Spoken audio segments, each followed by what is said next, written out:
حالات میں بھی امام ابو یوسف امام اعظم کے سب سے بڑے شاگرد ہیں، عام حالات میں بھی وہ اس کی اجازت دیتے تھے، لیکن میں اس کا آسان طریقہ بتانا چاہتا ہوں۔ اس پر سب کا اتفاق ہے کہ اگر سرخ اور سیاہ مکس ہو تو پھر کسی کو غصہ نہیں ہے۔ اگر کوئی شخص خضاب لگانا چاہتا ہے تو پھر مکس کر لے، کالی مہندی سرخ مہندی مکس کر کے لگائیں، پھر کسی بھی امام کو اس مسئلے میں اختلاف نہیں رہے گا، سارے امام راضی ہو جائیں گے، آپ کا بھی کام ہو جائے گا، امام بھی کوئی ناراض نہیں ہوگا۔ تو راہ اعتدال یہی ہے کہ جس مسئلے میں علماء اور ائمہ کا اختلاف ہو اس سے پرہیز کرنی چاہیے، اس سے بچنا چاہیے۔ لیکن اگر آپ ضرور لگانا چاہتے ہیں تو پھر اس کا یہ طریقہ ہے کہ بھئی آپ افراط و تفریط سے بچتے ہوئے مکس کر کے لگائیں تاکہ سارے علماء کے اقوال جڑ جائیں، تطبیق ہو جائے اور کسی کو اس مسئلے میں اختلاف نہ رہے۔ عبید رضا عبد النبی عبد الرسول نام رکھنا جائز ہے، غلام اللہ نام رکھنا جائز ہے؟ ہم بھی تو منہ میں زبان رکھتے ہیں، کاش پوچھو مدعا کیا ہے۔ اصل بات یہ ہے کہ یہ لفظوں سے مغالطہ دے رہے ہیں، لفظوں سے مغالطہ، اور لوگ مغالطہ دینے کے بہت ہی ماہر ہیں۔ ایک مغالطہ ہمارے علاقے میں ایک آدمی نے دیا، اس کا نام تھا قریش۔ اب لوگوں کو کہتا پھر میرا نام بھی قرآن میں ہے، میری شان قرآن میں ہے، میرا نام قرآن میں لکھا ہوا ہے۔ ایک آدمی کے پاس پہنچ گیا، اسے کہتا ہے کہ یہ بکری کا جو لیلا ہے جس کو میمنہ بولتے ہیں، آپ کیا بولتے ہیں پتہ نہیں، لیلا تو جانتے ہو نا، موٹا تازہ لیلا تھا، کہتا ہے یہ مجھے دو۔ اس نے کہا بھائی میں آپ کو کیوں دوں، کس مد میں دوں؟ کہتا دینا پڑے گا۔ اس نے کہا کیوں؟ اس نے کہا قرآن میں لکھا ہوا۔ اچھا، اس نے کہا قرآن میں لکھا ہے تو پھر تو میں صرف ہاں نہیں کروں گا، یس نہیں کروں گا، بلکہ کھول کر حضرت صاحب آپ کے گھر میں باندھوں گا، میں تو مسلمان ہوں، قرآن کا انکار کیسے کر سکتا ہوں؟ اب اس نے مغالطہ دیا، کہتا ہے دیکھو سنو آیت، بسم اللہ الرحمن الرحیم لإیلاف قریش، مانا یہ کیا قریش کو لیلا دے دو۔ اب یہ لإیلاف کا معنی ہو رہا ہے، لإیلاف قریش کو لیلا دے دو۔ اب میں پوچھ لیے مغالطہ ہے کہ نہیں؟ بولتے کیوں نہیں ہو؟ اچھا، ایک نشائی سویا ہوا تھا، نماز نہیں پڑھتا تھا، کسی نے کہا نماز کیوں نہیں پڑھتے؟ کہتا قرآن میں لکھا ہوا ہے لا تقربوا الصلاة وانتم سکارى، نشے کی حالت میں نماز نہ پڑھو۔ اس نے کہا پہلے کی ہے، یہ آیت پہلے کی ہے، اب یہ اس کا حکم نہیں۔ اس نے کہا کہ ہمیں پہلے والے پر عمل کرنے میں، ہم پہلے والے ہیں تم اب والے ہو۔ یہ مغالطہ دینے والے بڑے ماہر ہوتے ہیں۔ اب لفظ عبد سے انہوں نے جناب مغالطہ دیا، کہتے ہیں کہ بھئی عبداللہ عبد الرسول، عبداللہ اللہ کا بندہ، عبد الرسول رسول کا بندہ، عبد النبی نبی کا بندہ، عبید رضا رضا کا بندہ، چھوٹا سا بندہ، عبید تصغیر ہو گئی۔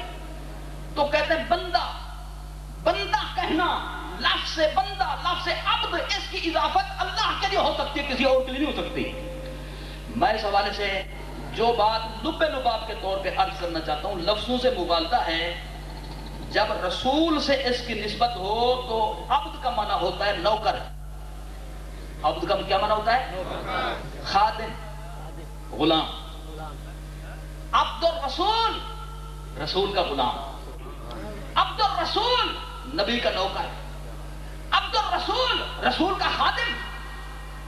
لیکن جب خدا کی طرف اس کی نسبت ہو تو معنی یہ ہوگا خدا کا حقیقی مملوک، خدا کا عبادت کرنے والا۔ لوگوں نے یہ کہا دیکھو بریلوی اپنے آپ کو نبی کا عبادت کرنے والا کہتے ہیں، رسول کا عبادت کرنے والا کہتے ہیں۔ مغالطہ نہ دو، اعلیٰ حضرت کے غلام زندہ ہیں، یہاں اور معنی ہے وہاں اور معنی ہے۔ ہم یہ کہتے ہیں کہ ایک ہی لفظ مختلف ذوات کے لیے بولا جا سکتا ہے، لیکن جب معنی کیا جائے گا اس ذات اور متعلقہ ہستی کی شان کے مطابق کیا جائے گا۔ سبحانک اللہم و بحمدک و تبارک اسمک و تعالی، آتی ہے نماز تو بول دینا وتعالی جدو کا، کس کو کہہ رہے ہو؟ اللہ تعالیٰ کو۔ یا اللہ تیری جد بلند ہے۔ اچھا، اب صلاۃ والسلام آپ پڑھتے ہیں، الصلاۃ والسلام علیک یا جد الحسن والحسین، حسنین کے جد آپ پر ہمارا صلاۃ والسلام ہو۔ اللہ کے لیے بھی جد بولا، نبی کے لیے بھی جد بولا۔ حضور کے لیے جب بولا تو اس کا معنی ہوتا ہے نانا، اے حسنین کا نانا ہمارا صلاۃ والسلام قبول فرمائیں۔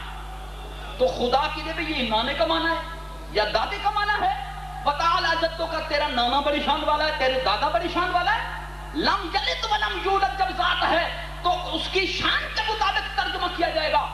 تو ثنا کے اندر جد کا معنی ہے شان، وتعالی جدوں کا، اے اللہ تیری شان بہت بلند ہے۔ نبی کی شان کے مطابق جد کا معنی نانا کیا جائے گا، کیونکہ حضور سید عالم صلی اللہ علیہ وسلم حسنین کریمین کے نانا جان ہیں۔ لفظ ایک ہے لیکن معنی ادھر اور ہے ادھر اور ہے۔ عبد کا لفظ ایک ہے لیکن اللہ سے لگے گا تو اس کا معنی اور بنے گا، رسول سے لگے گا اس کا معنی اور بنے گا۔ سبحان اللہ۔ اور اگر اس سے موازنہ دیں، میں نے اشارہ کیا تھا بہت سے حضرات سمجھ کے پتہ نہیں سمجھے، حضرت زکریا علیہ السلام نے جب دعا کی تھی یا اللہ مجھے بیٹا عطا فرما، مجھے اولاد عطا فرما، تو اللہ تعالیٰ نے دیا کہ نہیں دیا ہے؟ تو اس کی خوشخبری تھی تو کیا فرمایا؟ نبشرک بغلام، نبشرک بغلام، ہم آپ کو خوشخبری دیتے ہیں ایک لڑکے کی۔ اب جس کا نام غلام اللہ ہو تو معنی کیا ہوگا؟ اللہ کا لڑکا۔ آپ کون بولنے والے ہیں؟ میں سمجھتا تھا کہ یہاں کے لوگ بڑے زیرک ہیں اور یہ عقل مند ہیں، لیکن بہرحال وہ ایک مثال مشہور ہے، ماں مرے دھی کتے دھی مرے یار کتے۔ سمجھ آگے نہیں آگے؟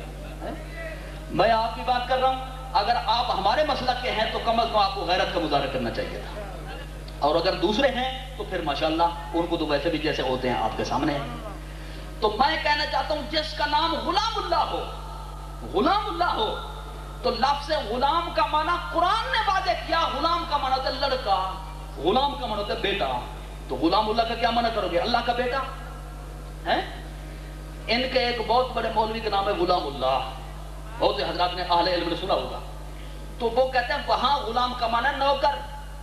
ارے جب ہم نے قرآن سے دکھا دیا غلام کا معنی لڑکا اور بیٹا بھی ہوتا ہے، تو قرآن کو ایک طرف رکھتے ہوئے دوسرا معنی اگر تم کر سکتے ہو، نوکر کا معنی کر سکتے ہو، تو یہاں عبد کا معنی جب قرآن و سنت سے رسول کے بارے میں غلام ہونے کے معنی ثابت ہے تو یہ تعبیر یہاں کیوں نہیں چلتی؟ ہم آہ بھی کرتے ہیں تو ہو جاتے ہیں بدنام، وہ قتل بھی کرتے ہیں تو چرچا نہیں ہوتا۔ قرآن کے حوالے سے سوچیں، اللہ نے اپنے محبوب کی زبان سے یہ بات کہلوائی۔ قول، میں تو بات کو ختم کر رہا تھا لیکن میرے دوست سن، تیرے کہنے پر میں نبی کی شان والے جملے بند نہیں کروں گا، کسی کے سڑنے پر جلنے پر میں اپنی نبی کی شان والی بات کو ختم نہیں کروں گا۔ بات کو میں ختم نہیں کروں گا جب تک سنی کا کلیجہ ٹھنڈا نہیں ہوگا۔ قل، میرے محبوب آپ فرما دیں، یا عبادی، یا عبادی الذین اسرفوا علی انفسہم لا تقنطوا من رحمت اللہ۔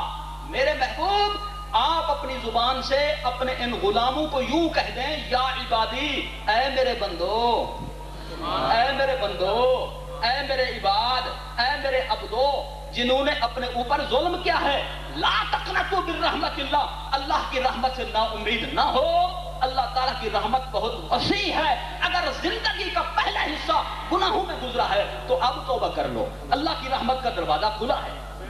اگر یہ اللہ کا کلام ہوتا اللہ کی نسبت سے تو کلام ہوتا لا تقنطوا من رحمتی، میرے بندوں میری رحمت سے نا امید نہ ہو، لیکن یوں نہیں کہا بلکہ فرمایا میرے محبوب آپ ان کو فرما دیں، میرے غلاموں میرے بندوں اللہ کی رحمت سے نا امید نہ ہو۔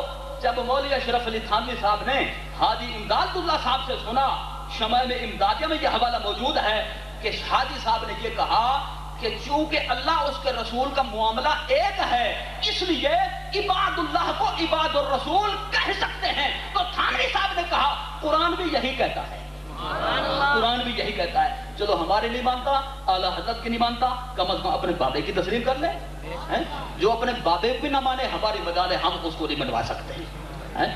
یا عبادی الذین اسرفوا علی انفسہم، فاروق اعظم نے جب پہلا خطبہ دیا اپنے دور خلافت میں تو آپ نے یہ فرمایا تھا، لوگوں میں نے سنا ہے لوگ میرا نام سن کر کانپ رہے ہیں، میں جلالی ہوں، میں غصے والی طبیعت والا ہوں، تو ڈرو نہیں، میں تمہیں یقین دہانی کراتا ہوں، جس مسند پہ بیٹھا ہوں یہ مسند میرے رسول کی ہے، اور میں کیا ہوں، کنت عبد رسول اللہ وخادمہ، کنت عبد رسول اللہ وخادمہ، میں تو رسول کا خادم ہوں، میں تو رسول کا عبد ہوں۔ جب رسول کی گدی پہ بیٹھا ہوں میرا ہر فیصلہ وہی ہوگا جو مدینے والے کی رضا کے مطابق۔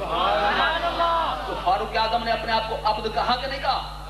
تو اگر امام اہل سنت نے یہ کہہ دیا خوف نہ رکھ ذرا رضا تو ہے عبد مصطفیٰ، تیرے لیے امان ہے، تیرے لیے امان ہے.